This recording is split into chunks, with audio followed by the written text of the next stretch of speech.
Alright, let's go ahead and introduce our first player here on the bottom right. He's our red Protoss playing for Dragon Phoenix Gaming. Give it up for ZEST. And his opponent spawning here in the top left corner of the map, also playing for Dragon Phoenix Gaming. It is the blue Zerg, Rogue.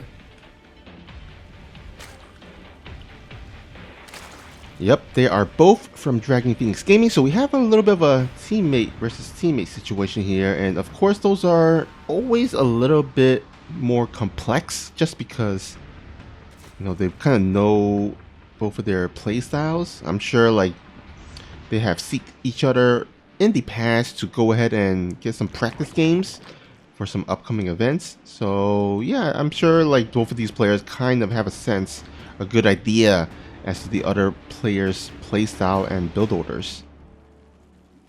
Definitely. In some ways, you know, it's probably quite likely that the players think of series like this as practice series in themselves. Since, as you said, you know, they probably get so much practice against each other that this is just one other opportunity for them to sort of limit test each other. Yeah, I mean, especially in a series like this, which is the best of 9. So this is going to be a long series. So we're going to have ourselves a bunch of strategies coming out of both of these players. You know, it'll be very interesting to see how this series plays out. Yeah, definitely. Now it looks like we're not starting off too wild just yet. Of course, we do see Rogue taking a very quick third at the natural location.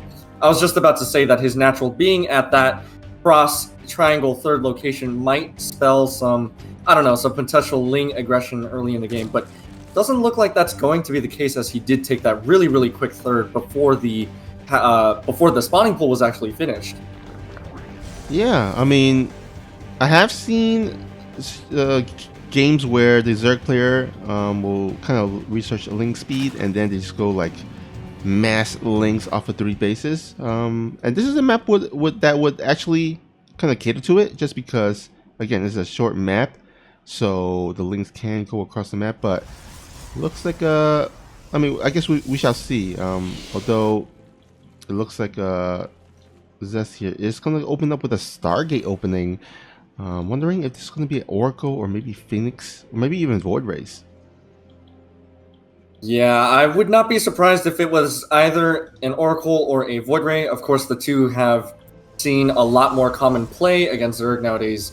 But a Phoenix, that would be really interesting. Oh, now we do see a couple of Lings coming in, forcing the shade from the Adept, but not quite getting a good scout off.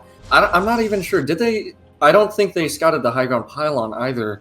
So Rogue is a little bit lacking in terms of, you know, what tech his opponent is going into. I'm sure that he has a very good idea judging from the warp gate timing, but no confirmation just yet for the Zerg. Yeah, I mean, at the very least, he did scout the 2 Adepts, so that kind of gives him a nice indication that might be either DTs, maybe a Stargate opening, because those gas, the extra 25 gas, has to be invested into something else, right? Something more higher tech. So Right. And it looks like he will have the first sight of the Oracle here. And it looks like how many drones can this Oracle can get? Oh, very decent, considering that the Queen was already on site, and the Oracle still got away with 4 kills. I think ZEST is very happy with that. Yeah, and has been able to actually secure his dirt base. Meanwhile, this harassment has been going on. So, I mean, considering that he has taken out 4 drones here, forced a lot of Lings actually out of Rogue, and actually able to defend his dirt without losing too much. I think this is an overall win here, advantage for ZEST. Yeah, I definitely agree. Now, ZEST, funnily enough, is actually... Oh, nope, just for a moment he was leading in the worker count, but... oh, he's back to leading now with those 2 additional drone kills, a second Oracle accompanying the first as they try to harass the main mineral line. Now, this is a pretty good start for our Protoss so far, and like you said, especially with that early third coming up, this is definitely shaping up to be a macro game from our red Protoss. Yeah, I mean, he's currently throwing down his Twilight Council and his Forge, so I'm wondering if he is going to follow this up with Glaive Adepts. But though I think this, if he was, I think this Twilight Council might be a bit too late, so I'm not 100% sure. But it looks like we shall see in just a second as that Twilight Castle just finished. Meanwhile, these 3 oracles still kind of lurking around, seeing what they can pick off here. They do have a lot, or they do have a good amount of energy, so they can snipe away at those traveling drones in between bases.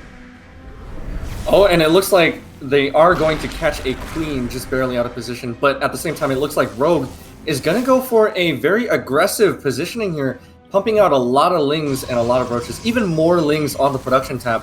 Looks like ZEST knows what's going on. He's warped in a bunch of units, and he is also warping in some defensive structures as well. Queen's already halfway across the map. Oracles are doing their best to stall out whatever they can, but this is going to be a very interesting push coming up in just a little bit. Oh yeah, there's a lot of lings here at the front, although they still have to wait here for these slow queens. Now these queens though actually don't have a lot of energy. They have a couple of energy for transfuse, but a limited amount. So let's see if he can break the ZEST here. There are still a bunch of structures still being morphing in. And here we go. Right, so shield battery overcharge is popped on the front side. Shield battery, and it looks like lings are starting to fall. Only 1 zealot has gone down so far. Ravagers are doing their best to bile down whatever they can, but I'm not sure if this is enough. The ling count is definitely thinning out. Queens are stuck behind the Ravagers, not able to get a good angle, and it looks like Rogue is going to tap out of game number 1. All right, here, game number 2 on Oxide LE. Our first player who's up 1-0 and looking to extend his lead to 2-0. Can he do it? From Dragon Phoenix Gaming, it is ZEST. And once again, his opponent spawning in the top right corner of the map, playing as the Blue Zerg, also for Dragon Phoenix Gaming. Give it up for Rogue. So we did see a little bit of a queen walk here in the last game, and unfortunately for Rogue, first of all, he was scouted, because one of the great things about opening up with Oracle is you get some nice map vision, right?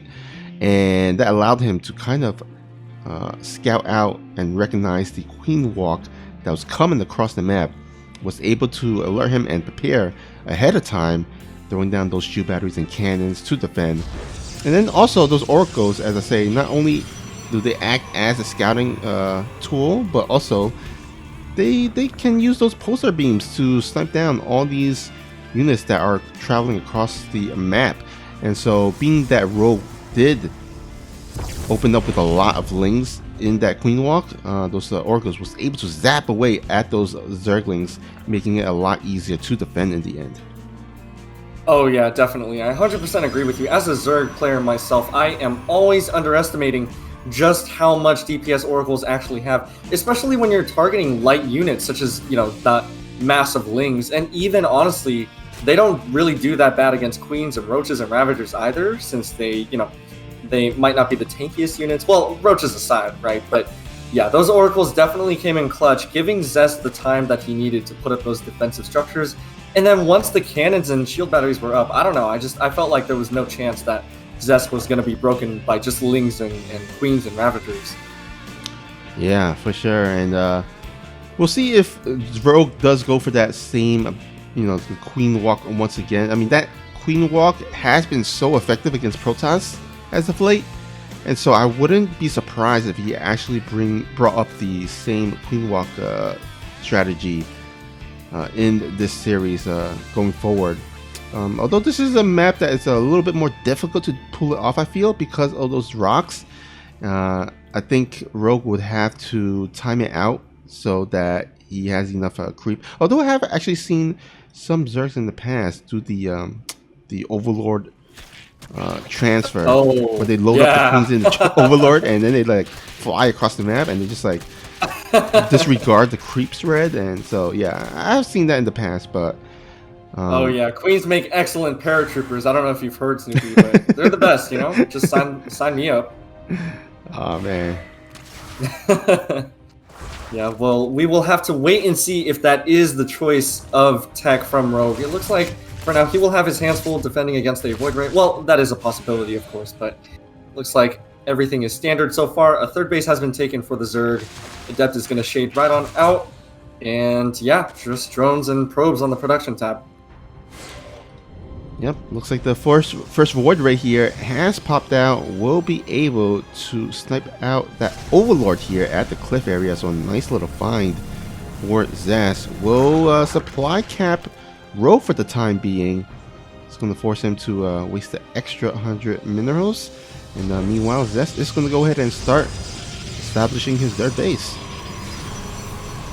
Right, so both players are taking, timely third bases. Actually, ZEST going for a pre-4-minute third Nexus, so that is quite early. More Queens on the production tab as well as Spore Crawlers, as Rogue knows what's up, saw that Void Ray, and is going to try to prepare against it. Now, that Oracle that did come out is going to see that the third base is not saturated at all yet. I don't think it's going to get too much done now that the Spore is already here. That Void Ray, though, getting quite deep on the creep, is going to head on out of there. But that Oracle, wow.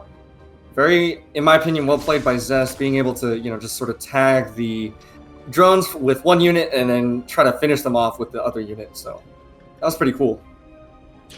Yeah, so the point of this opening with Void Ray and then followed by the Oracle is sometimes it allows the Protoss to kind of distract the Zerg with that Void Ray, and then come in with the Oracle. It's a little bit difficult to micro because you gotta make sure that your Void Ray does fly to safety from the Queens, but also the Oracle has to target fire those drones as well as micro out once it gets low in the life. So well done there overall by ZEST. Was able to save both the Oracle and the Void Ray. Yeah, very, very nice. And it looks like ZEST is just, don't fix what's not broken. He's going to go into double Stargate Void Ray. So Rogue is going to be feeling even more of this pressure rather than sort of, having to transition into defending against another army composition. So I do like this move a lot from our Red Protoss. Yeah, same here. This map is it's pretty easy to establish your 3 bases, and if if you're on the map that it's easy to establish 3 bases, such as Oxide or even Romanticide, air tech, air toss is actually pretty good ideal strat because you're gonna have the resources to fund those expensive, valuable air army. Oh yeah, definitely.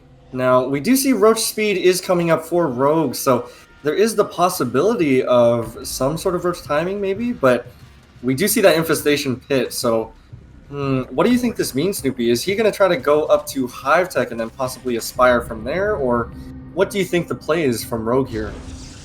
There are a couple of possibilities. This could kind of indicate maybe some Lurker Tech, where, you get the Infestation, get the Hive, and then you throw down the lurk or the Hydralisk Den as well as the Lurker Den. Although usually you will have the Lurker or the Hydralisk Den already made to line up with the Hive timing, and then you can throw down the Lurker Den. But then this could also be a Swarm Host Tech. Although it looks like a Pathogen Glands is being researched, so it looks like Infestors will be the tech of choice here. And actually, this is not too bad of a decision because Infestors is in general pretty good against the air toss, whether it's Void Rays where you can fungal them, and then maybe if it's carriers you can Neuroparasite them or something like that. Yeah, and it looks like that is exactly what Rogue is thinking as well. We see 5 whole Infestors, very expensive spellcasters being put up on the production tab, and of course, like you mentioned, Pathogen Glands is just about to finish. And that upgrade gives Infestors additional starting energy when they spawn. So typically, when we look at Infestor upgrades, we see starting Pathogen Glands as sort of the fungal upgrade, right? Because you need energy to cast fungal. And then Neuroparasite, of course, it unlocks the actual spell of Neuroparasite. So it looks like that will be the case. We're going to probably see some sort of Roach, Ling, Bane, Ravager, possibly ground army backed up by those Infestors and Queens. So a little bit unconventional, I would say. I'm not too sure. I'm not really well versed in the current meta, but I'd say this is definitely unconventional when you're dealing with a Skytoss army as the Zerg. Yeah, and actually, you know what? There has been a recent meta where Dark has kind of played against Skytoss, where he would kind of mix in Infestors, Mass Queens, and Ultralists. And so the idea is the Ultralists will kind of tank some of those carrier interceptors. The Queens can, of course, attack the interceptors while they're on the ground, as they can shoot up into the air. And then the Infestors they can actually use the Microbial Shroud spell, which no way. Yeah, which isn't quite used, but Dark is actually one of the few Zerg players that actually make use of that spell. And of course you can fungal and neuroparasite with the Infestors if you still have energy left over after the Microbial Shroud. So yeah, this could be interesting because Rogue can that will kind of indicate to me that Rogue has been watching some Dark games on how to deal with the air toss. Right. No, that is definitely closer to that Dark sort of style than it is to a conventional Corruptor Viper anti-air army. Now we see both players going up to a large amount of bases, taking their 5th respectively, and well, actually we do see Aspire going down, but more Queens on the production tab. We see Chitinous Plating. I believe that's what it is for the Ultralist armor upgrade. So this is definitely gonna... I mean, I would not be surprised if we saw a Microbial Shroud or two. I'm not sure if I approve of it, but it would definitely be fun to see, I think. Yeah, for sure. Well, looks like both of these players are kind of playing quite passively, and we're heading into what could be the late game here. That's going, the army that ZEST has and the army that Rogue has is kind of more catered towards late game in the overall. So we could definitely see this game actually prolonging. But anyhow, looks like we might have a big, huge fight here in the middle. Microbial Shrouds being placed down. A lot of these Spore Crawlers doing some nice effective damage on these interceptors. But this is going to be close. Yeah, I mean, we're seeing both armies being thinned out. Microbial Shrouds still doing their work, starting to thin out. Queens are really the only units that are left, doing their best to hold the front lines. All of the interceptors most of the interceptors have, gone down, but we still see a good number of carriers left. We see some Ultralists finally coming up from the back line, trying to tank for these Queens that are really starting to thin out, and all of a sudden, the Spore Crawler Force is done for, and it looks like the Zerg is just trying to hang on to whatever creep that they can, but it looks like it's not going to be enough, and Rogue is going to back up just for the time being, because that mass of Zealots is doing quite a lot of work. Yeah, the unfortunate thing about Queens and Infestors, largely in terms of Rogue's army, is that they're not the best against the ground force of ZEST. Unfortunately, the Ultralists actually arrived a little bit kind of late to the party, to the fight, and so a lot of these Queens were actually taken down before the Ultralist was able to join in. And so a little bit of a win there by ZEST. As you can see, he's taking the overall supply lead, but it's still not over yet. There is Narrow Parasite still being researched right now. Upgrades of +1, actually +2 on the way as well. And so this game can very well go on for quite some time. Oh, definitely. Now, I'm thinking, this is just my theory, but as soon as Neural Parasite comes out, the paradigm of these fights is going to shift completely. As long as there's a high enough Infestor count, there can probably be a lot of Microbial Shrouds and also a lot of Neural Parasites. And as the Skytoss army goes, that's going to be very difficult to handle. Now, as I say that, we do see a small Zealot run by, and it could actually snipe the Infestation Pit. Oh my gosh. So Neural Parasite is actually denied just by maybe 10 or 20 seconds. Yeah, that's a little bit unfortunate here for Rogue. He's going to have to immediately throw down and plot down that Infestation Pit and research that Narrow Parasite upgrade, because that is going to be really important during those huge engagements. Yeah, and it looks like he actually either has not noticed or simply has not restarted an Infestation Pit, so I don't know. I think that's a bit of a blunder. Now, we do see a safety patented Dark Shrine going down for our red Protoss. Always a good option in the late game, You got to keep the Zerg on their toes, of course. Yeah, and on a large map like this, I mean, throwing out some DTs left and right isn't actually the worst idea. Definitely. It can really kind of bring the Zerg into a very chaotic situation where he has to deal with it. But I think he should be overall safe because he actually threw down a lot of spore crawlers in hopes of dealing with the air tech of ZEST. So he's gonna have plenty of a scouting potential with those spore crawlers. Oh yeah, definitely. Now it looks main SkyToss army is going to try to push up this ramp, but I don't think that's the move right now. We do see some microbial shrouds going down on the front line Ultralisks, which are just chopping through the Archons. And, okay, this is where it gets a little bit dicey, right? We see a lot of Spore Crawlers falling to the Interceptors. More microbial shrouds are going down, but I don't think this is going to work out. We see a bit of a dip in supply for our blue Zerg, but at the same time, the Protoss is still standing strong. Now, as I say that, there are a lot of Interceptors that have been killed, and now the carriers are actually being recalled.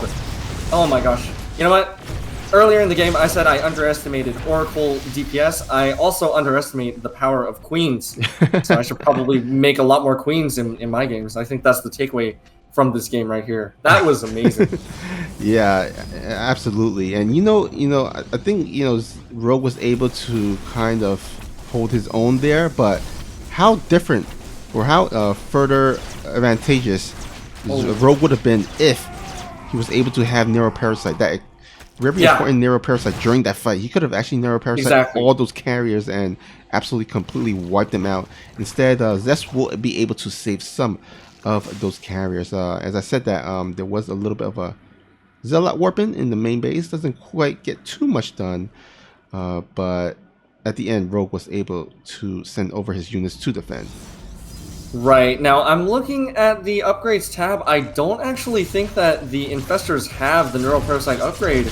So that is, I don't know, it could definitely cost Rogue in the long run. Now at the same time, that Zealot run by that you mentioned actually did snipe the Greater Spire, and so for some amount of time, Rogue is not going to be able to produce either Corruptors or Broodlords, and that might also cost Rogue a little bit in the long run. Now it looks like ZEST is not going to be capitalizing too much on this lack of tech. Just going to be doing a few Zealot warp-ins here and there, trying to, snipe whatever he can with these 4 Zealots and that Warp Prism, as well as sacrificing some probes just to free up some more supply. So this is, I'm honestly not sure. I can definitely see this game still going to either player. I think that's what I would say right now. Yeah, it's still very much in both of these players' ballpark in terms of victory here. Now the interesting thing is that we have yet to see actually the Dark Shrine being utilized. I don't think we've seen Dark DTs has been warped in quite yet, so that could be a surprise factor that can very much change the complexity of this game and the momentum. Let's see if he does warp in here in the main base. Looks like he doesn't quite warp in those DTs yet. But we do see a huge Protoss army here at the left side with the mama ship. Yeah, that's right. Now, once the mothership is in play, things also change yet again, because it all of a sudden becomes much more difficult to spot the SkyToss army if you don't have, of course, the appropriate detection. But yeah, that mama ship, I mean, we're going to have to wait and see just how useful it is, because, some people might refer it as the minus 400 unit. But on the other hand, it does give the SkyToss army a lot of utility, so we will have to wait and see. Now, props to ZEST for making the most of that Warp Prism. Just making sure that he is using it just to keep those two safety Ultralisks. Wow, I never thought I would say that, but those 2 safety Ultralisks busy. But at the same time, he is positioning, he is threatening to go up this ramp up in the top left corner of the map. Oh, but as we see that the mothership actually circumvents and recalls into the 12 o'clock base. Oh boy. Wow. The base goes down immediately. Microbial shrouds almost instantly as well. A lot of fungals going down. A lot of damage being dealt. I don't know about this Rogue. This is not... Okay, Ultralisks are sort of trickling in, but at this point, look at that huge warping of Stalkers. What are you going to do against all those Stalkers with just Queens, right? Like, not to mention the carriers that are left over, and GG is called. ZEST takes game number 2. All right, so our player here at the top left, he is up 2-0. Can he make it 3 in a row and keep up his momentum? We shall see. He is from Dragon Phoenix Gaming. He is ZEST. And his opponent, once again, spawning in the bottom right corner of the map. Also playing for Dragon Phoenix Gaming, it is the Blue Zerg. Can he make a comeback here? It is Rogue.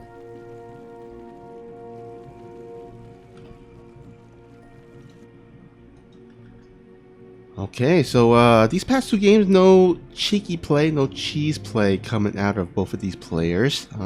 Pretty standard openings, and I would say, you know, both of these players' playstyle kind of catered towards more of a normal. I mean, maybe with the exception of ZEST, like sometimes I do see him maybe every blue moon kind of pull out a random cannon rush against Zerg. Right.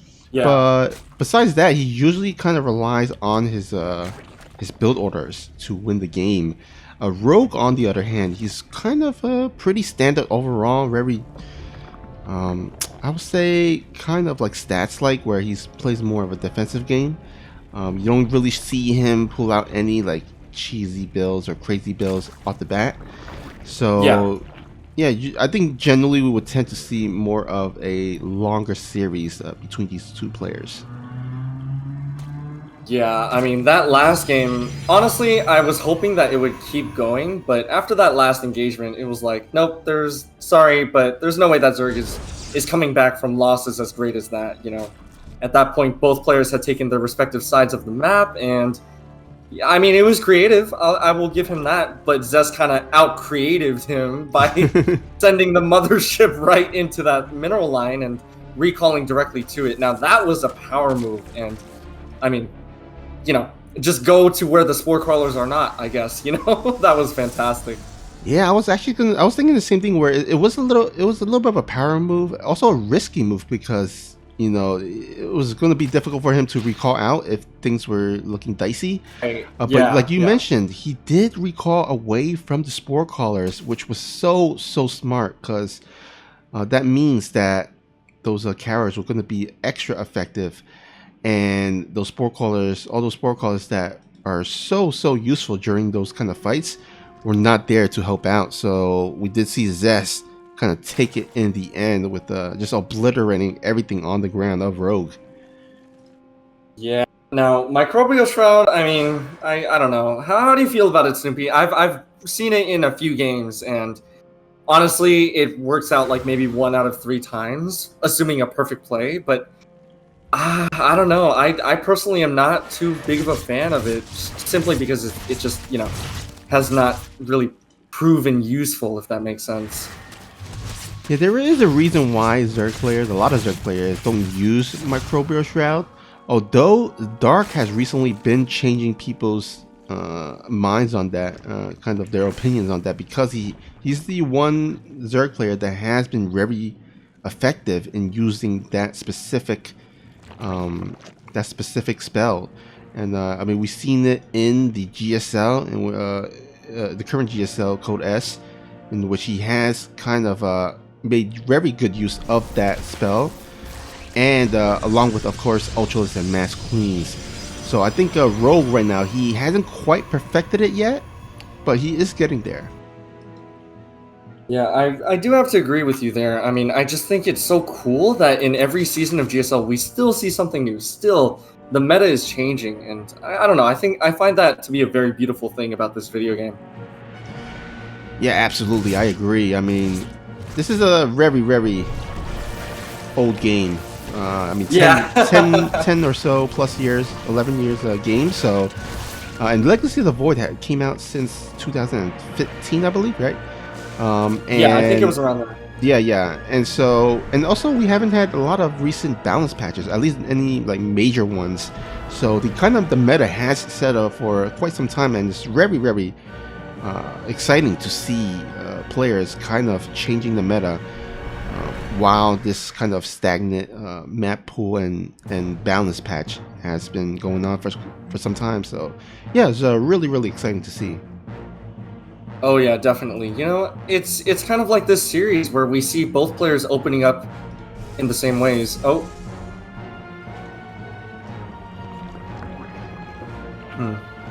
Oh. A little bit of a lag here.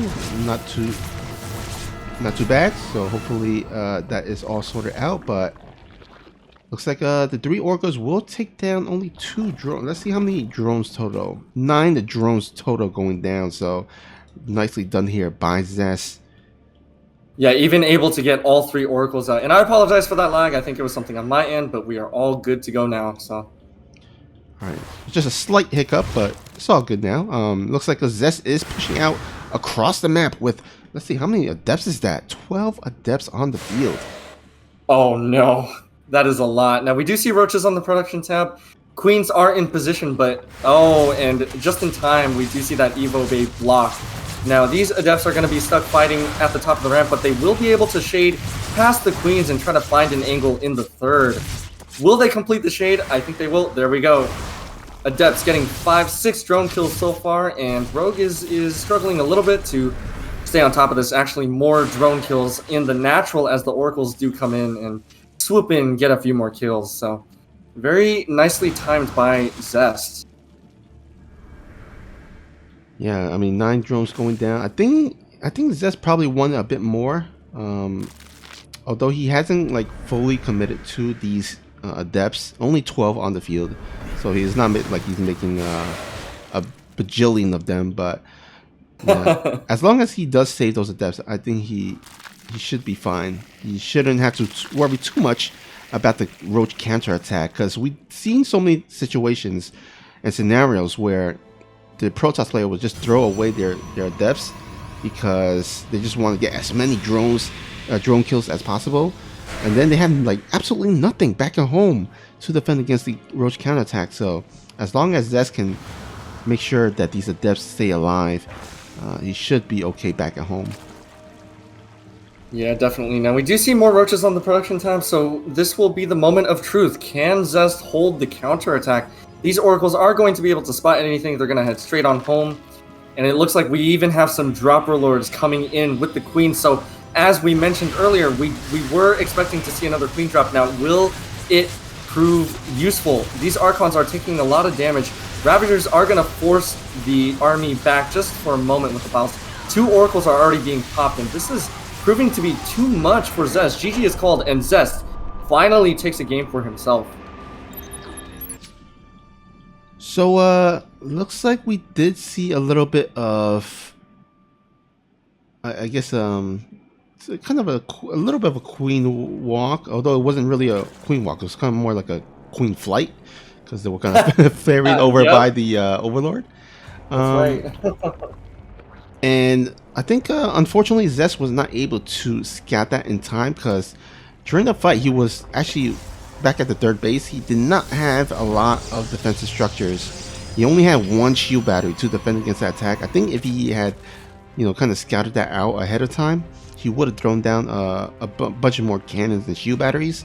That would have made the defense a lot more better. But unfortunately, he wasn't able to, and so Rogue does, finally make that queen, I guess that semi-queen queen walk, because again, that was more of a queen flight, worked in his favor. Yeah, definitely. Like you said, as long as the Protoss has vision of it early enough, they can throw down some shield batteries. And then, of course, we all know that Archons are majority health in shields, so having a shield battery to back up an Archon can keep them alive for a very long time. But as we did see in that game, the first few Archons just got popped really, really quickly, and that was quite unfortunate for ZEST, not able to hold the counterattack. Yeah, so we'll see if Rogue goes for that queen strategy once again here on this map. Of course, we do have to take note of that acceleration zone, which does help out in those kind of scenarios. And it's actually pretty effective, because these Protoss player will have to decide whether to throw all his cannons and shield batteries behind that 2nd base or that 3rd base. And whichever base is more defensed up, I think Rogue can decide to go for the other one that's a bit more vulnerable. And that makes it, the queen walk on this specific map a bit more effective compared to other maps where the 3rd and the 2nd are a bit closer, so you can kind of defend both bases. This is not as much of a case, unless ZEST does place all his shield batteries and cannons between the base of the 2nd and the 3rd. Right, right. Positioning is going to be very important when you're coming to terms with each map's different sort of niche, qualities and whatnot. It's definitely a thing that pro players pay attention to a lot, especially when it comes to things that are earlier in the game. You've got certain cheeses that might work on a certain map and might not work on another map. Looks like that's not going to be the case here, as we do see just the standard Oracle opener. Oh, Oracle getting quite deep in the red. Not actually able to find... Actually did find a single kill, but not as good as we have seen Zest's Oracles in the past. Yeah, now the important thing is that he does save it, so at the very least, if he doesn't find the damage that he wanted to initially, at the very least he can be able to find it later in the game. Of course, it won't be quite as effective if he was able to, find the damage earlier on, but at the very least, the damage does stack up overall. Actually going to throw down a stasis ward, interestingly enough. Doesn't quite find enough. Oh, gotta be careful. Oh, getting so close. Now that Oracle is trapped. Oh, one does go down. Those queens do find their mark. So that triple Oracle squad is going to be cut down to 2.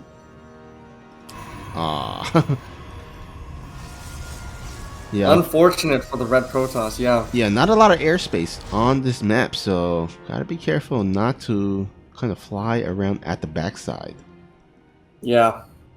Now it looks like Zest will be following up with Charge, as well as a High Templar Archives, +1 melee, so we're probably gonna get into some sort of, I'd say, ICA style? ICA meaning... Wait, I forget what it stands for. Immortal Charge Lot Archon. There we go. Yeah. I had the idea in my head, but I just couldn't really vocalize it. Yeah, so basically the old school, Protoss army composition. Back in the day, that tended to be like the only or the main Protoss unit composition, and so of course the meta has changed a little bit, so we do see a little bit of variation. Although it's still very effective, so we do see it from time to time still. Yeah, definitely. Now, an ICA army, a ground army from the Protoss with the Oracles acting as spotters can be very, very useful. Of course, Zerg does have their own scouting sort of methods as well, as we do see, for example, that Ling, that Overlord, but yeah, I'm not sure. Did Rogue see the small army moving out? I don't think he did. Or, well, he might have, because he does seem to have a round of roaches prepared. So we do see the Oracles miss their tag. They are going to try to spot some of the army. They do get a tag on the Queens, but yeah, it looks like Zest is going to just go ahead and go on home, recognizing that that is too many roaches to deal with just 2 Archons and 2 Adepts. That's actually pretty risky what Zest just did there. His army could have very well been surrounded and taken out, so... but yeah, it was a little ballsy, I would say, but Zest did make it work in the end. Was able to take out some creep tumors as well as that Overlord. But boy, that was that took a little bit of guts there. I agree. That definitely did get scary for just a moment. Now, speaking of scary, we do see Rogue actually once again moving out, and this time it is a proper queen walk. They will get spotted by the Oracles. Oh, and the Oracles just fly right on over. They do get a nice tag off, but the roaches are already engaging at the 4th base location. They are going to be able to kite back these Zealots, which actually, I'm not sure if they have charge yet. I think they do. +1 attack for the Protoss ground is just about to finish, and then Zest will have a better chance of holding this off, but I don't know. This is getting really dicey really fast. Now we do see the roaches engaging the first warp gate at the front wall. Oh yeah, man, all these cannon and shield batteries not quite done yet, and the queens are knocking here at the front. Now, granted, there are not a lot of queens actually. A lot of these army is into these roaches, so if he can clean up the roaches, then maybe possibly, but that's a tall order as they are right now on top of the dirt base. All the cannons and shield batteries are at the natural, as I mentioned earlier. No. You gotta pick your bases where in the position as where to plot down all those defensive structures, and Rogue just absolutely overwhelms and overswarms the Protoss army, and he will tie up the series. Alrighty, we are here for a very important game number 5 as the series is tied 2-2. Let's see who can take the lead. Will it be this guy here at the bottom left? Rocking the red paint, hailing from Dragon Phoenix Gaming. Some say he's the best. He is ZEST. You know what? My money is on his opponent, spawning in the top right corner of the map, playing as the Blue Zerg, also for Dragon Phoenix Gaming. Give it up for Rogue. You know what? That wouldn't be the worst bet. I mean, this guy is, of course, a recent GSL champion. He did win it in the spring, I believe, or season 1 of the GSL this year. And there is a reason why, you know, he would be a favorite in terms of betting odds. So betting your money on him would be a smart choice. But ZEST, one of those players that are, one of the Protoss players that are really, really good in this PvZ matchup, has so much builds under his belt. And so we do see ourselves in a very competitive series thus far. I mean, the score is tied 2-2. Yeah, honestly, I was not expecting this. When people told me, you know, we have a best of 9 coming up, I thought, we're probably going to see one player take the lead, and then the other player is going to struggle to sort of stay within range of that lead. But no, this is, I mean, like you said, this is going to be quite an important game number 5. I am excited to see what comes up here. Does not look like we're going to see any cheeses from either player just yet. You know, everything is very standard in terms of the opening, but yeah, I'm excited. Something may or may not happen. Yeah, and of course, 2,000 Atmospheres, one of those maps that is, you know, that kind of tends to go towards the late game because there's so many bases and there's such a huge wide open area. And so I am quite excited to see this kind of go to the very late game. Maybe we can kind of get that same kind of game in that we had in Oxide, where it was just like a bunch of craziness in terms of Mothership and Carriers and Ultralists and Queens and Infestors. I would love to see Rogue actually make that dark strategy, you know, kind of work in terms of that Ultralist, Queen, and Infestor army composition. Oh yeah, definitely. And I feel like I'm not too sure, and I'm not too, you know, brushed up on my Zerg history, but I feel like that sort of response to Skytoss in using Ultralists, I feel like that came from Raynor, did it not? I think, you know, everybody talked about Raynor and how he perfected sort of using the Lingbane Ultralisk army or something like that to just sort of disregard the Skytoss and just go straight for the bases. But in either case, you know, I think that Rogue made a very, very good attempt, and ZEST was just too aggressive to deal with. I mean, of course, with that last warp-in, which I am still on about. Yes, that was, you know, one of the best things I've seen all day. Yeah, we have seen Raynor, you know, gone for that similar army composition. So the idea would be that the Ultralists will take out the High Templars in the ground, if they can do so, as well as the Banelings, of course. But we have not really seen Raynor use or utilize that Microbial Shroud upgrade, or not upgrade, spell, similar to how Darken looks like what we've seen from Rogue on Oxide in this series. So, you know, who knows, maybe Raynor himself might have actually seen some of these games and maybe kind of can use that in the upcoming DreamHack tournament that he is participating in. Yeah, definitely. It's always a treat to get to watch players, you know, right before a big event, and then you get to sort of theorize, like, what are they going to play? Because, of course, this has been made public, and people know that they know this build or, you know, some such, anything like that. So then we get to see either completely new things coming out in the big premiere events, or we get to see the same thing, but, you know, refined to such a point. But it looks like, you know, nothing too out of the ordinary just yet here in this game. We do see that Oracle opening. Oh, that Oracle. Wow, very good reaction time by ZEST, actually. Honestly, good reaction time in all of these games, because I don't think he's lost maybe one Oracle 2 queens in all of these games, but I don't think any more than that. Yeah, ZEST has been pretty safe and with its oracles, making sure to not carelessly lose them to those queens. So yeah, very important because those oracles are actually quite handy during the early game, the mid game, and the late game. So if you can kind of save them throughout the whole game, it becomes quite useful. Not only for scouting information and also sniping out drones, but stasis wards throughout the whole map, as well as revelations to see where and what the army of his rogue is.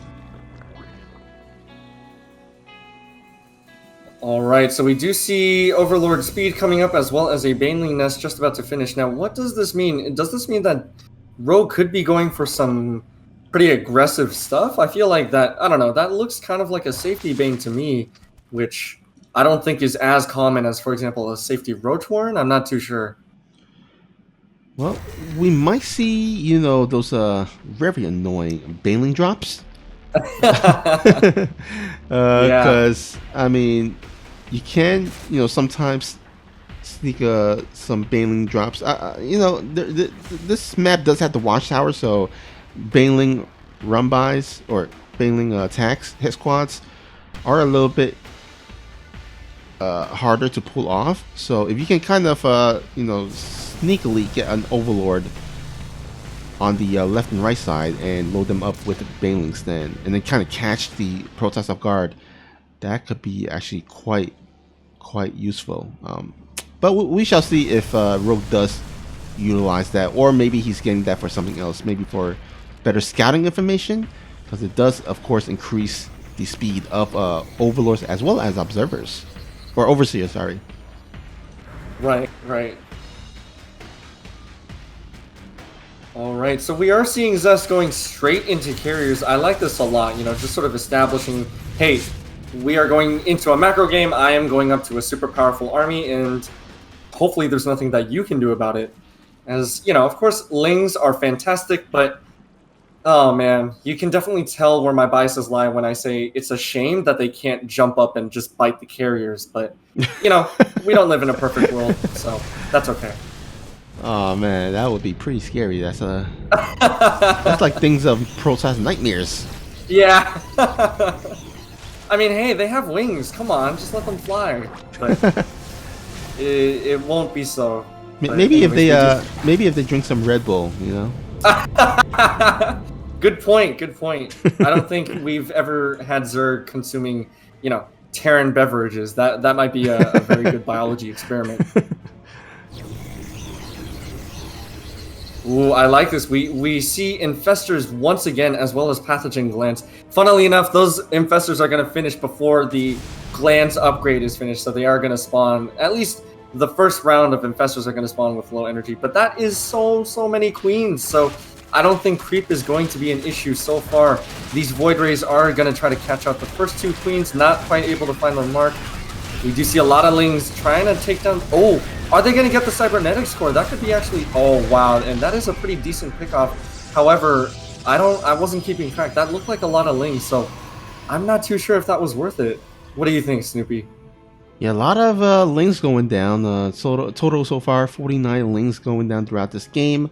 You know what? I would say it's all right. I mean, considering that Lings are only mineral units and looks like we're heading to this very complex, army late game, and where the gas utilization is much more prominent, I think it's okay. I mean, you do take out the +1 that was researching, which does give the carriers extra upgrades, especially since they have 8 interceptors benefiting off of that. And so, yeah, I don't mind it. I think it's all right. Oh man, we see a mothership on the production tab, a safety dark shrine. Just sort of all the stops are being pulled out. All of the technology is being researched. We are definitely headed late into the late game, so this is going to be an interesting one to watch. Yep, we have ourselves a fantastic game playing out. A little bit of a downtime here, but it's leading up to what could be some crazy crazy fights. And looks like both of these players are almost getting their half of the map. Funnily enough, Rogue has taken one of ZEST's base, I believe, on the bottom right. It looks like it, yeah. There we go. So ZEST finally reaching over and taking his 5th base. So just sort of making sure that he has that map presence. These carriers look so ominous on that patrol move. I am very fortunate not to be in Rogue's shoes right now, because if I saw that many carriers, I'd probably just GG out. I don't know. That's just me. Oh man, you know, even some people will actually GG out from seeing those 5 Archons being morphed here at the natural. Yeah. They're scary themselves too. Oh, definitely, yeah. Again, all of the stops are being pulled out. Mothership has arrived, so... Oh, we do see a lot of Lings coming down to that 5th base. Are they gonna... Nope, they are gonna pull right back after seeing, again, like you mentioned, seeing all those Archons, seeing that large army, which, by the way, has now moved onto Creep. So now it is up to Rogue to defend this adequately. He does have a lot of Queens and a lot of full energy infestors, so we are going to have to wait and see just exactly how he decides to engage. He's going to chase off Creep, possibly. Okay, we do see the infestors coming out. Microbial Shrouds going down. Oh, I don't know about this. Oh man, once again, the fight is away from these Spore Crawlers. So these carriers are not quite going down as quickly as Rogue would like. These Queens are trying to snipe down all these Interceptors, but they can just recall, or ZEST could just recall them and just recharge all these, or replenish these Interceptors.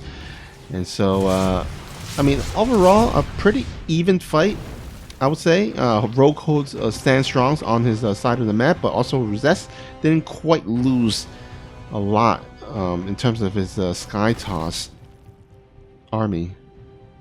Yeah, that was an interesting engagement. Okay, I see some Banelings waddling. They are just now about to get their speed, but I don't know. I think they're kind of cute when they waddle. Anyways, besides the point, in that engagement, I thought that the ground Protoss army, there was no way that it was going to, you know, stay with the Skytoss army. And then once the Skytoss was all that was left, it was very interesting to me because you saw that the Queens were trying really hard to keep fighting.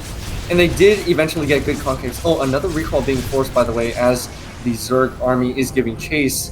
But the Queens were not able to sort of keep fighting the carriers when they started kiting backwards. And, you know, that sort of speaks to why a lot of Zergs do not use Queens as their main fighting units, since, you know, they behave very well defensively, and that's simply due to their speed. They obviously fall off when you're trying to use them offensively. But this game is very interesting so far because, as you said, Rogue is holding strong despite those shortcomings. So it looks like he's actually setting up a bit of a sort of two-pronged surround with the Ultralisk and the Lings, which, by the way, melt immediately. More Microbial Shrouds going down right now. Ultralisk are doing their best to chomp away at the front lines. Queens are also doing their best to take care of the Interceptors. Oh, the Carriers are actually moving on top of everything, trying to chase down the Infestors. I don't know about this for either player because, again, we are away from any Spore Crawlers. Yeah, this is kind of a little bit of a botch here. Although these a lot of these Queens still standing strong with a lot of energy. No way. And these actually, yeah. Yeah, these Ultralists are going to go ahead and start chopping away at the 6 o'clock base. But oh, look at that. DTs has arrived to defend here.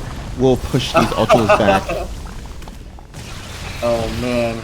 It's that sort of 1-2 punch, right? We see the DTs sort of catching Rogue off guard. You know, I mean, that's kind of their job, so well played by ZEST. Again, it's that safety DT shrine, right? You gotta keep your base safe. Yep.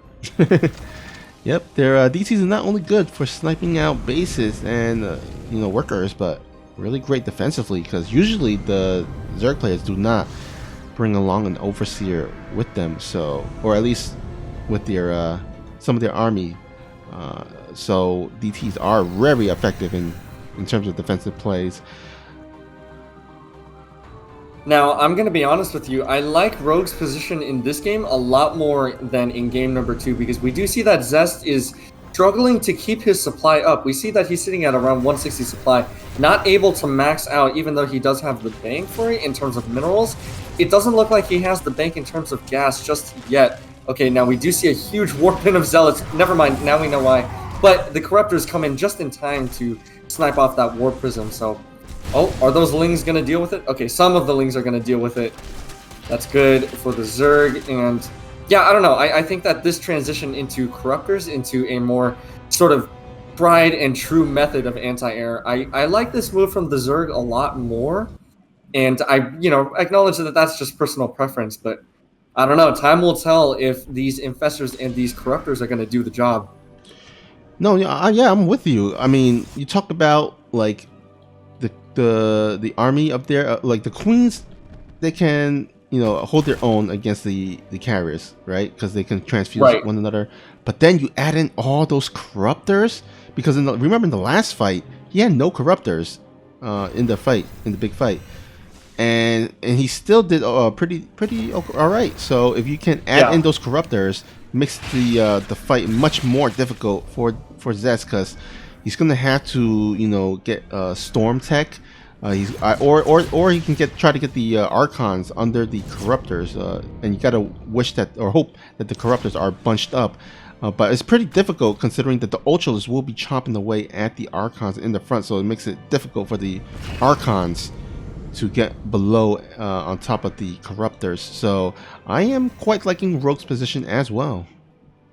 Yeah, now it's funny that you mentioned that because these Archons are going to be up front as they are supposed to be, but at the same time, we do see a bunch of old Immortals that I just noticed, and that's what I love about StarCraft. It's like, oh, no you, oh no you, right? Like all of these different units are coming into play, and oh wow, a recall is actually called, oh, onto the mothership, once again, ZEST the Madman.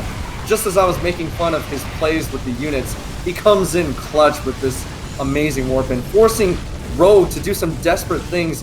He's sending all of his Lings up to this base, and they are forced back by those DTs. Again, I'm telling you, those safety DTs caught a little bit out of position. These Archons and Skytoss army are going to demolish yet another base. Oh man, just now we were praising Rogue for his position, but now I'm not too sure. Uh-oh.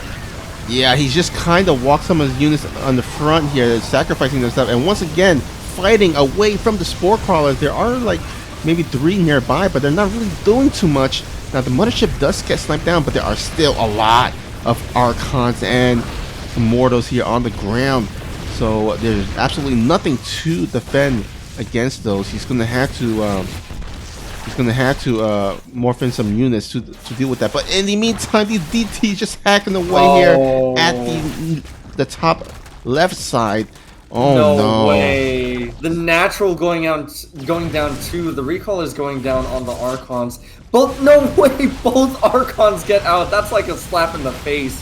Now we do see like an ultra-less count that does finally exist once again. But I'm telling you, those Immortals and those Stalkers are going to make short work of it. Looks like Rogue agrees with me. He's going to pull back up to the top of the ramp. But look at that! This is a completely maxed out Skytoss / Immortal ground army against a barely surviving Zerg. There's one way that this ends, and I think Rogue is just about to tap out. Yeah, I mean, these Ultras are holding their own, but there is going to be not enough here to clean up the rest. These carriers are going to get sniped down by these Corruptors, but still no answer for these Archons, these Immortals, these Stalkers. And even if he manages to clean this up, ZEST has the bank to replenish. Rogue has no bases, no economy to speak of. And I think, yeah, this is it. GG. Rogue taps out. ZEST will take the series lead. Okay, we are here on the map of Blackburn here, and we'll see if Rogue can tie up the series once again, or if ZEST can extend his lead further and further away. Speaking of ZEST, he's the man here at the bottom left, rocking the red paint, hailing from Korea and representing the team of Dragon Phoenix Gaming. Once again, make some noise for ZEST. And his opponent spawning in the bottom right corner of the map, also playing for Dragon Phoenix Gaming, but not quite able to keep up with his opponent's jukes in that last game. Can he tie it back up? It is the Blue Zerg, Rogue.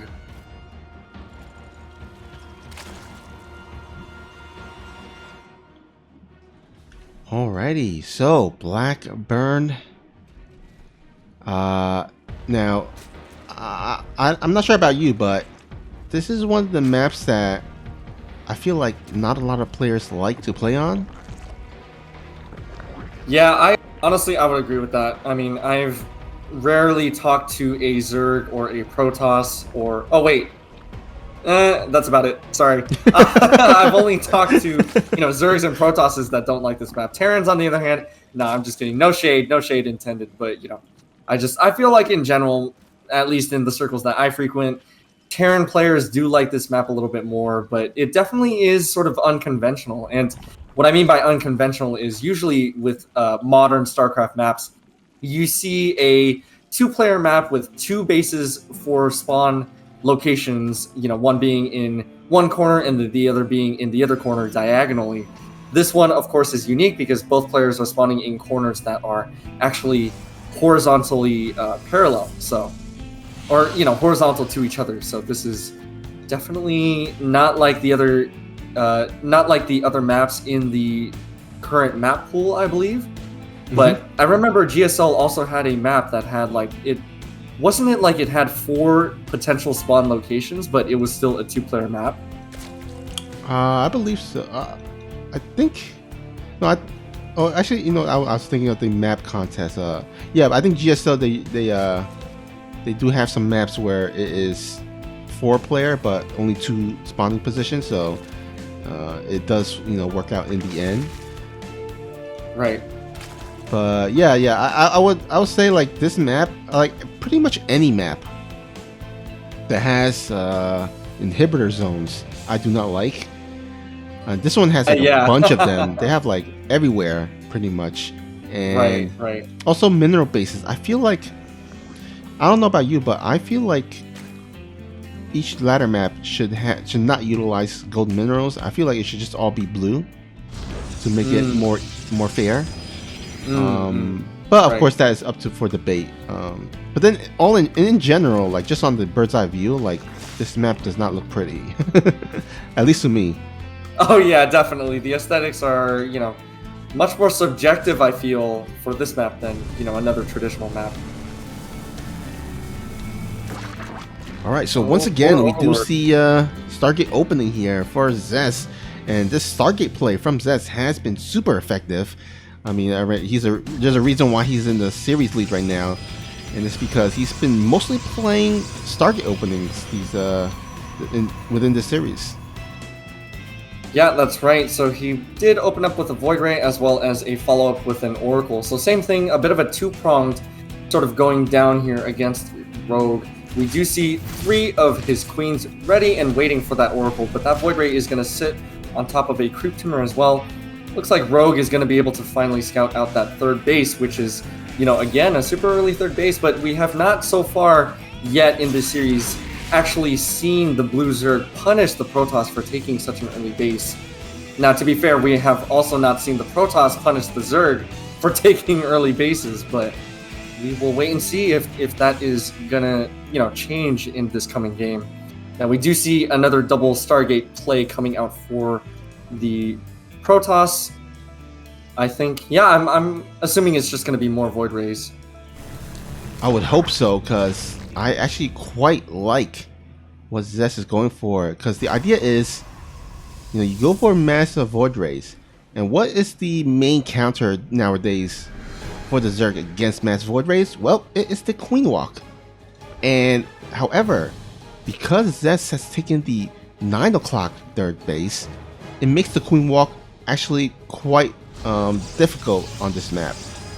Yeah, because before you can reach the 3rd base, you gotta head into the natural, right?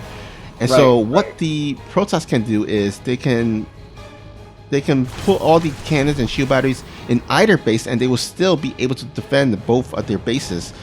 Because if you put the cannons and shield batteries at 3rd, well, the Queen will of course have to go to the natural, and then if they do, they're gonna be a little bit trapped there.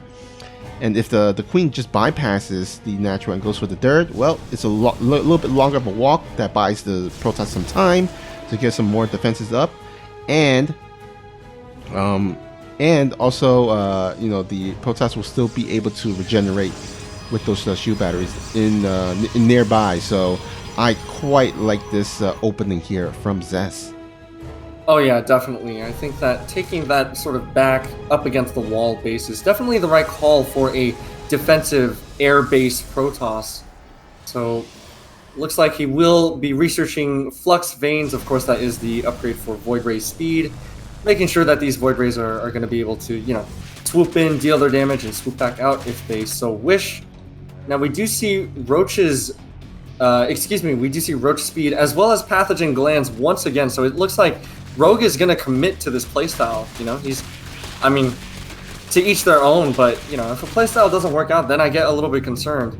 I'm sure it can work, and I think that Rogue understands that this sort of composition has potential. Otherwise, why would he try this again? So we're going to have to wait and see if this is finally the game that Rogue breaks through.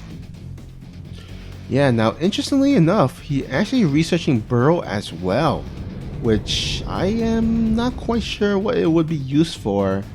I mean, there's no... Okay, he's throwing a Baneling's Nest, so maybe Burrow Banelings, but I'm not sure. I'm not quite sure what that Burrow upgrade is going to be used for. But in the meantime, we do see this Oracle going ham here at the gold base. We'll take out 4 additional drones. Now, Rogue is not short of drones to throw away, so he should be fine either way in the end. We do see a little bit of a hit squad here coming from Rogue at the third base of ZEST, but has no way of attacking those Void Rays. These Void Rays are going to be a little bit annoying here for Rogue for the time being. I agree. Those Lings and that Roach sort of hit squad, like you said, they really did not get much done, unfortunately. So looks like Rogue is just going to be stuck on the defense. Oh, those poor Queens. Oh, look at that. They are off creep. A good fungal forces the recall, so that base will finally go up. But those poor Queens caught out of position. They have to walk by an Ultralisk carcass that has been absolutely, you know, decimated by some sort of Terran contraption.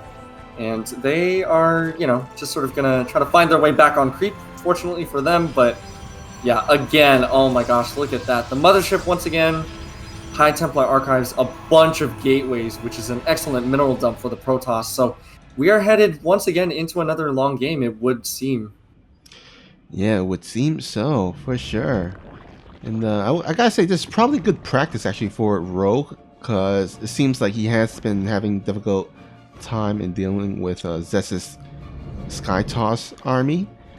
So the more, you know, he can play against it, the better he can become at the specific situation. Oh, actually a nice play here on the gold base of the Protoss. Will force the probes off of mining. Of course, the Roaches and Ravagers aren't quite useful, really useful at this stage. So might as well, you know, kind of do some or delay some of the mining of the Protoss. Right, now that forces our red Protoss to sort of split up his Void Ray army. We do see the larger chunk.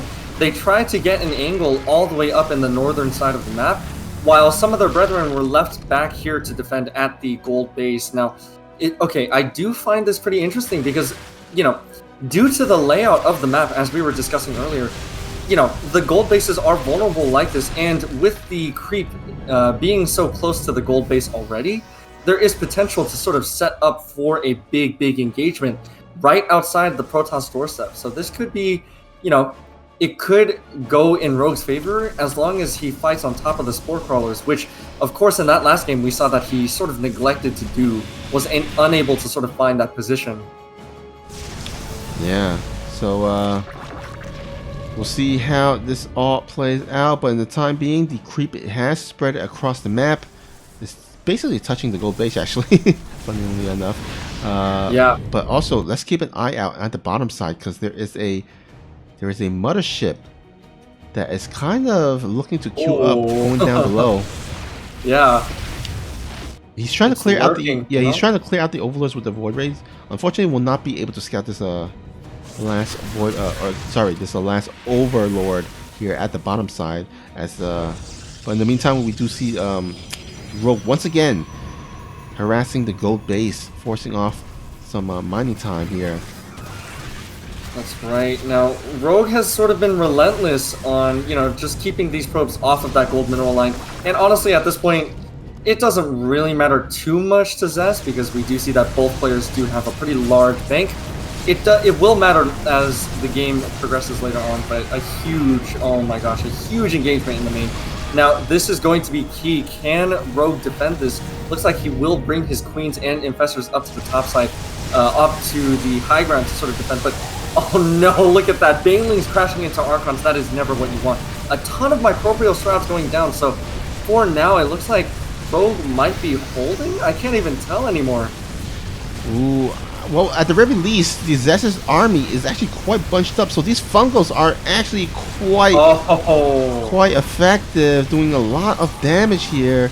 And yeah, I think Rogue might be able to. Oh, actually, as I say that, a huge weapon of charge lot that might actually swing the momentum in towards of ZEST. But there are a lot of Ultralists and Zerglings popping out very soon. Oh boy. What a crazy game already. We do see the first sort of macro hatch going down. A bunch of Lings are being warped in, but at this point, I'd say it's too late. You need something bigger to sort of break these. Now, speaking of bigger, we do see those big chonky boys, those Ultralists coming out, popping out of those eggs. They are starting to do some work accompanied by their smaller brethren. So it looks like for now, ZEST is going to have to back off. Rogue finally, just sort of takes the supply of the red Protoss down by a notch, and finally that mothership does go down to a queen. But what a wild sort of engagement there. Was that, I think that was a mothership recall, right, that I missed? Well, he recalled the army there to the main base, but in the end he did lose the mothership. Right. Yeah, at the end of there, and towards the end of the battle. I am not quite sure if that was the smartest decision for the last warp-in of all those High Templars. I mean, all those units was about to pop up, so I mean, it's hard to say because you never know. But I hold that thought. There is a DT warp-in here and takes out the Greater Spire. What a nice snipe there, and the ZEST is going to need as much, little wins here and there because. That battle in the end that took a lot of his army out, especially his air toss, which is very hard to replenish. And it looks like ZEST is not even deciding to go for or deciding to replenish those carriers. He's going straight into Immortals. And I like that move a lot. He did see, of course, with that late warp-in of High Templar that you were just talking about earlier, he did see that, hey, look, there's a lot of Ultralists. So what do? I just need to make a bunch of Immortals for that. So again, right, like I was saying, it's sort of this game of milieu, right? Like with these army compositions. And I just find it really funny sometimes, but also I have a lot of respect. Oh, we have some Funkles going down on these poor little probes. 10 of them going down instantly. But yeah, as I was saying, the sort of army compositions and also just being able to read your opponent and at the same time being able to remax so quickly. That's going to be key here. Now, it does look like Rogue is going to be able to sort of take the supply lead for now. They're spending, I have to say, during that fight up in the Zerg main, both players were spending like madmen, and they blew through their banks so quickly and still ended on like 130 supply. I think that just goes to show how brutal of a fight that really was. Yeah, I mean, sometimes that's how it is in PvZ. There's those huge battles, and it becomes, it ends up that way. Unfortunately, like both players hasn't quite had the huge bank that we're accustomed to in the late game. But as I say that, I mean, both of these players are in a pretty healthy worker count. Upgrades are fairly even as well. It's really going to come down to the engagement. And the thing is, I feel like ZEST is he has a lot of mortals, but not a lot behind that. And Rogue has so much like spell casting type of units. On the other hand, ZEST has like absolutely no spell casters. I mean, he has a Sentry and a High Templar, but really there's not a lot of spell casting besides that. And so I'm a little bit worried here for ZEST. Yeah, this is definitely your traditional sort of Immortal Charge Lot Archon army. But of course, we've got Banelings, you've got Immortal, you've got Ultralists, you've got Infestors. We do see some Neural Parasites going down on these big units, which of course is the point of Neurals. I just find it so unique to see this in this kind of game. We do see 12 drones going down.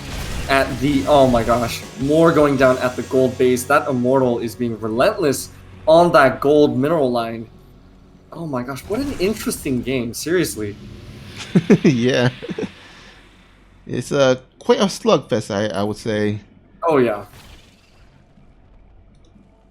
Okay, yeah, as I was just about to say, like, it looked like there was about to be another engagement, but all of the units were put on hold. Now, I do like this, you know, sort of shelling away with the Immortals at the infrastructure of the Zerg, because, of course, Immortals do immense damage to any sort of building because they are all armored. Alright, let's see if ZEST does commit to this attack here. Looks like he will back out after kind of scouting and spotting the army of Rogue. I don't think, as constructed right now, he does have a lot of Archons, but as constructed, I don't think his army holds up against what Rogue has. Agree. Now, it looks like that Rogue is sort of gonna shark around on in the middle of the map, trying to see if he can pick off any straggling Protoss units, because of course they did sort of split up on the retreat. One going up to the north side, which is going to be the one that the Zerg is chasing. So ZEST actually caught a little bit off guard because a lot of that ICA army was caught at the natural. I don't know if that was a misplay, but it kind of felt a little bit off, you know, just like a right click that, you know, was not meant to split up, but ended up splitting up. So actually, as I say that, a bunch of charge lots are going to move through the middle. Looks like they're going to go for a massive counter run by. Oh wow, is that a mistake? Should he have stayed with his army with those charge lots? Right now, a bunch of Nero Parasite will be able to control these Archons. Oh yeah. Boy, it's not looking good here. Although these charge lots are coming back home finally to help out in the fight, and the Ultralisk actually, a bunch of them has been dwindled away, and now these charge lots are going to get on top of these queens here. Oh boy, oh my god, what a crazy fight, insane fight. I mean, man, this is going to be tough. There are not a lot here for to buffer for these infestors, and ZEST is going to be able to clean up the rest of the Zerg army. What a cleanup here. No way, that was crazy. Okay, so I had a feeling, you know, if Rogue was able to get out with those infestors just now, then he still had a very good chance, right? Just wait for the Ultralisk to back up the infestors, but that was not the case, and all of the infestors got slaughtered, and of course, that is the key unit for the Zerg. Any spellcaster is the key unit for their respective army, and all of the spellcasters for the Zerg now have to be remade, and they are so expensive when it comes to the gas count.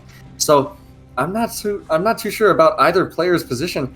I feel like ZEST, you know, if he keeps taking fights like that, then he's definitely in a winning position. But I don't know. This has been a little bit too wild. Yeah, it has been such a volatile game here, so it's still difficult to determine who's ahead and who's not. But what I do love that ZEST is doing is, after that fight, he has gone right back into carrier tech, knowing that Rogue has kind of invested into this heavy ground army and not going to have a lot to defend against the carriers, especially since all those queens and those infestors were cleaned up during that huge last fight. So I am loving that he is going back into actually, as I say that, he stopped the carrier production only at 3, so never mind. Maybe looks like ZEST has some other idea. This could be a pretty big brain move. If I were to guess, I feel like ZEST is trying to get his opponent Rogue to try to overreact to the air army and say, hey, look, I have these big scary capital ships, I need you to make corruptors, and then it just makes his Stalker Immortal army that much more effective. That is just a hunch that I have, but of course, Rogue not really falling for anything, just, you know, keeping up that infestor count on the production tab, and just letting ZEST sort of shark around on the side of the map while also trying to scout out with those changelings. Very well played, but this is going to be, I'd say this might prove to be a difficult hold for our blue Zerg. I'm not too sure about this, honestly. Now the saving grace for Rogue right now is that there's still a heavy Immortal army there. So if he can kind of maybe, you know, narrow parasite some of these Immortal, and then you combine that with the Ultralisk, then maybe he has a chance There are, again, I would love to see Zest kind of go a bit more heavy on the air, but as I say that, oh man, all 3 carriers get narrow parasited. So his carriers are gonna go ahead and drop down. Oh, no way. And that is the kind of fight that Rogue definitely wants to take again. Oh, even capturing that 3rd carrier and says, nope, get back here. You are not going to live to tell this tale. And it looks like the Immortal Stalker Archon army is going to be forced back home. So again, what a wild back and forth. Seriously. Now, I don't know about the rest of this game because it looks like Zest is sort of building up that bank just a little bit more. So I don't know. It feels like a bit of an all-in position for the Zerg, but let's wait and see. Now, it looks like these Ultralists are going to try to engage. They're going to see those carrier interceptors coming out on that fresh base, so they are going to back off for the time being, at least waiting for the Infestors to catch up. And here we go. Microbial Shroud being used. Once again, we see a Neural Parasite being used. Multiple Neurals going down on a lot of the armies. More Neurals going down. Okay, this is definitely the last fight, I would say. I can't really tell who's winning. I'm sorry. This is just like what is going on? Oh, the Infestors are finally sort of running out of energy. A lot more Neurals going down. A couple of champion Ultralists coming through and finally taking down the rest of the Protoss army. These Queens also are coming in clutch, finally able to take out the rest of the army. More probes going down, and I think this is finally a decisive win for our Zerg, making the composition work. Wow. Yeah, I mean, this is the reason why in the late game, spellcasters are the way to go, and the Neros were the changing, what's the X factor in this huge last fight, and there we have it. Rogue, once again, ties up the series. All right, ladies and gentlemen, we have ourselves, once again, a tied series. Once more, we will find out who will take the series lead and put themselves at match point. Will it be this guy at the bottom left? Our red Protoss from Dragon Phoenix Gaming. Give it up for ZEST. And of course, his opponent spawning in the top right corner of the map, finally able to make that very, very spellcaster heavy army composition work in that last game. Playing as the blue Zerg. Give it up for Rogue. So yeah, that last game was absolutely insane. And yeah, I would say that I feel like there was a missed opportunity because I did actually like Zest's positioning near the end of that. He had like a 20 or so worker lead, so his economy was a bit better. The problem is that his army wasn't quite as well constructed because a lot of his army was in those Immortals, and although Immortals are great against the Ultralists, you need something to deal with the Queens and the Infestors too. So instead of investing so much in so many Immortals, I would have loved to see Zest invest in some disruptors. If he had mixed in some disruptors into his army, because he had 3 Robos already, right? So making those disruptors would have been no problem. And if he can get some nice disruptor shots on some of those Queens and Infestors, I would say Zest would be at a 5-2 lead, or not 5-2, 4-2 lead right now. Yeah, that's actually a really good point because the Zerg army, being ground-based like that means that they are prone to clumping up. And what are disruptors good at? They are good at destroying clumps of enemy ground armies. I mean, that's an excellent point that you bring up because, wow, now that I think about it, we did see in that last engagement, especially the Queens being able to occupy the same space as the Infestors because the Infestors were burrowed. So what do? You take advantage of that by sending in a Disruption Nova and taking out both at once. That would be pretty cool to see. Yeah, so instead of like maybe 4 Immortals, maybe 4 Disruptors would have been a nice touch there. Definitely would have, I think, swung the favor towards Zest in the end. Because, Queens, especially off of creep, they're not going to be able to split against the Disruptors, right? So. Oh, right. Yeah, definitely. Yeah, so and especially if you can get the hits on those Infestors, so all those narrow parasites wouldn't have gone off. I think that would have been the, kind of the checkmate move there for Zest. Unfortunately, he kind of stuck too much with those those immortals, and was not able to claim a victory in the end. So we have ourselves a tied series, and it's going to be a very important one because, again, whoever wins this game will be at match points.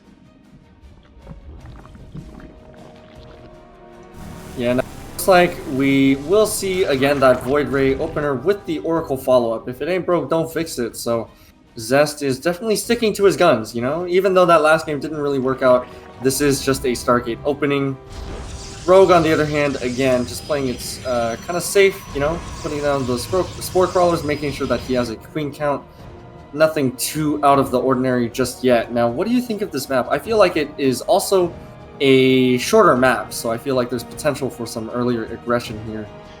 Yep, if I am not mistaken, this is the shortest map in the map pool. I believe it's like 30 seconds or so to get from natural to natural. I think Lightshade is like 32 seconds or something, so not too far behind. But yeah, Beckett Industries, the shortest map in the map pool. And I actually think, you know, the way that ZEST has been playing, you know, in terms of Sky Toss, that is actually going to be a really great move and decision here if the ZEST decides to go for it. Because the one thing about carriers is they're quite immobile, right? They're kind of slow to fly. And the thing about, you know, slow immobile units is that they work really well in shorter maps because they can reach their opponent's base a bit quicker. So that kind of works out if the ZEST decides to go for carriers. Right. Yeah. But actually, you know what? As I say that, he has +1 air upgrades researching, so we very much can see an air toss. Although, as I say that, he is throwing down a robotics facility as well, so quite an interesting opening, especially since he opened up with 2 Stargates. Oh, but this is going to be something to watch out for. I think Rogue might be planning a big roach attack. Just earlier, as you were talking about that, I think Rogue put down something like 4 Overlords at the same time. And yeah, oh, look at the Queens go. Okay, this is going to be a proper Queen walk yet again. So one way or another, this game will be decided quite early. We do see Lings and Roaches on the production tab, so it's now going to be, okay, that Void Ray does scout that the Queens are out on the map, and they are actually very, very close to the third, which is already saturated. So it's going to be on to ZEST to defend against this Queen walk. Ooh, ZEST loses Oracle. Now, the Oracle didn't have a lot of energy, so I don't think it would have been as useful here. So I think it's alright. Just as long as ZEST can maybe get these defensive structures up, it's going to be pretty close. Yeah, okay, here we go. Now, the Lings are going to try to get in, and very good shield battery positioning, actually. And the Adepts are going to be able to hold the line for now. Lings are not going to be able to find their way in as they all just start to melt, but the Queens are starting to, you know, crowd in on these Void Rays. Shield battery overcharge is finally popped, forcing back the Queens. You know, they're trying to get a better concave, but I don't know about this. We do see a lot of Void Rays and a lot of cannons in the back line, so these Void Rays are standing strong just for the time being, and a lot of Rogue's army has been thinned out, so I don't know. They still have potential to do damage, but not with this rate. They have to, you know, get something done now. A lot of these Queens are low energy now. One of them only just barely has enough for transfused. Ravagers are doing a very good job of filing down these cannons, but they are thinning out very quickly. And ZEST is about to take the supply lead. I think that ZEST is about to hold. Yeah, it's looking very much like it. I think those cannons and shield batteries finished just in the nick of time. Now there is only 1 Ravager out. The Queens are out of energy. The Probes are actually surrounding the Queens. And ZEST is going to clean this up with a nice clean sweep here. And we'll be at match points 4-3. Let's see if he can close out the series in this next potentially final game. Alright, we are here on Lightshade, our 8th map of today. Spawn here at the bottom right.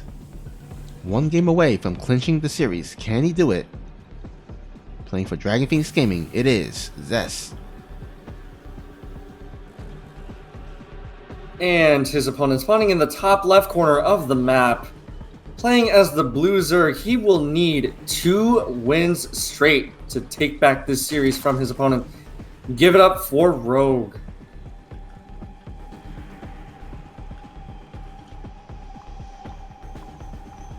right, so last game, we did, of course, once again see the queen walk. Wasn't quite executed to perfection, and ZEST was able to just nearly finish all those cannon and shield batteries, which was absolutely crucial in that defense. And also kind of microing his void rays, making sure they don't die. He was kind of microing them one by one, microing back the lowered health void ray. And yeah, it was really great defense there by ZEST overall. Oh yeah, definitely. I think that what helped was that ZEST knew he wasn't gonna have time to form anything crazy like a wall or whatever, right? So he might as well just actually build behind the Nexus. I really like that move a lot because it gives him a lot more time, because you have to remember queens are very, very slow off creep. So any little distance off creep is actually going to be quite significant when you're looking at, those queens walking across the map. So I think that was excellent, just making sure that having those defensive structures up in some capacity, somewhere, it doesn't, I mean, of course it does matter where, but as long as they are somewhere near the base that's under attack, you should be fine. And I think that's exactly how ZEST should have handled it, given that he did not have, too far advanced warning of the queen walk. Yeah, that's a great point. Buying as much time as you can to put up those defenses really helps out in those types of situations. And will we see another queen walk here in this, this Lightshade map? Because Lightshade, similar to Beck Industries, again, really short map distance. So we can very well see another queen walk here. We have seen the queen walk quite a number of times actually throughout the series. Oh yeah, yep. And so, a couple of flights as well. I think 1 or 2, something like that. Yeah. So yeah, wouldn't be surprised if he does pull it once again.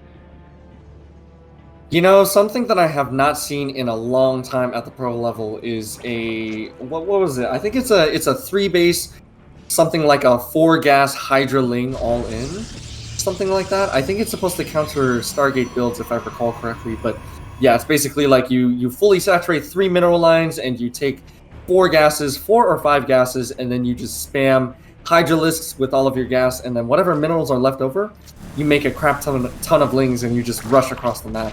And I'm not sure, if that would still work in the current meta, but I'd love to see it happen.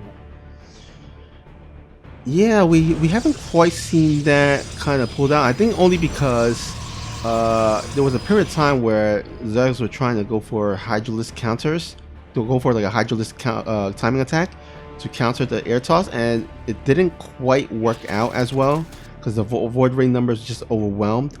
And so I think that's the reason why Zerg stopped doing that type of response. They kind of have catered again towards the queen walk instead, as that has proven to be a bit more effective. It's still 50-50 in terms of the success rate, or actually a little bit in favor of Zerg, I would say, in terms of tournament play. So I think right now Zergs are favoring that queen walk counter a bit more so than Hydralisk. But we can very well see, again, metas change every now and then. So if Zergs can somehow, some way make that Hydralisk play work once again, then we can see the meta shift in the near future. Oh yeah, definitely. Now, speaking of things that shift, I don't think that ZEST's gameplay is going to shift too much this game. It looks like he's just going to go back into that double Stargate play with the early 3rd base that is already up and running. So nothing too out of the ordinary just yet. We're going to have to wait and see who makes what sort of call. If I were to guess, yeah, I'd say, Rogue is going to try to make something happen. He might be a little bit more desperate, so you say, right? Not that that's a bad thing, just that his opponent is already on match point. And he's sort of, as the Zerg, you're trying to make something happen, really. As the Protoss in this case, as ZEST, you're thinking, okay, I just have to keep doing what I'm doing because I'm in the lead. If I maintain this lead, I literally win the series. And for the Zerg, it's a bit more desperate in that sense. So I'm very curious to see what happens here. It doesn't look like we're going to see anything too out of the ordinary just yet. Well, we do see a lot of queens actually being made. Roach speed as well as +1 range upgrade is being researched as well. So actually, I think we might have another queen walk. At least it's kind of smelling like it. Although, as I say that, Oh, definitely now, yeah. yeah, he is throwing down the 4th base. So maybe not, but maybe this is a fake 4th or something. But I mean, it does smell like another queen walk.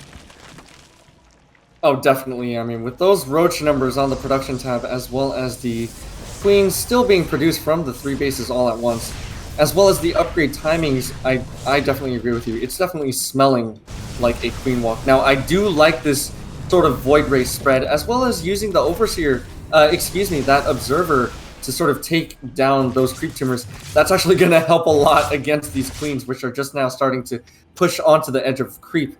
And they are already tagged. I think ZEST definitely knows what is up, proving that he is the best. Certainly so, because right now, oh man, I'm not liking this play because the creep was recessed. It kind of getting scouted out by ZEST. And so, I mean, look at that. ZEST is already throwing down all those cannon and shield batteries. Oh, actually, you know what? Rogue is going to circumvent the 3rd and just head straight into the natural.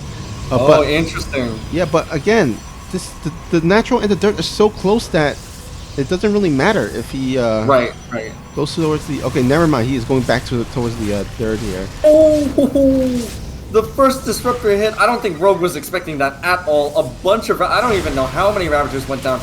We see a Tempest production tab. I don't know what's going on, but I feel like ZEST, you know, despite what the supply count says, because of course Roaches and Ravagers are very supply heavy, I think that ZEST feels like he's got it.